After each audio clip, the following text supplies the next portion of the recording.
पाकिस्तान में किलानी खानदान के 4 भाइयों ने रुकन असम्बली बनकर नया रिकॉर्ड कायम कर दिया।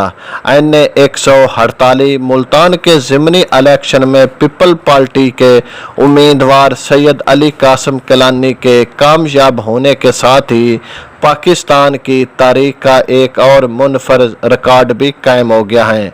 3 भाई कौमी असम्बली में और चौथा भाई सूबाई असम्बली का मेंबर बन गया।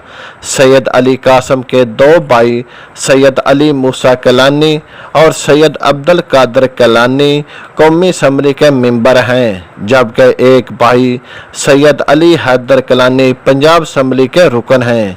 यूसुफ रजा किलानी खुद सेनेटर और उनके 4 बेटे रुकने कौमी व पंजाब असम्बली बन गए हैं।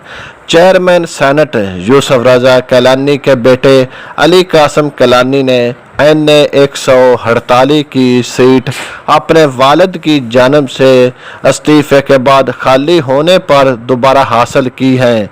याद रहिए 2018 के जनरल इलेक्शन में इस खानदान ने पंजाब व कौमी असम्बली की कोई सीट हासिल नहीं की।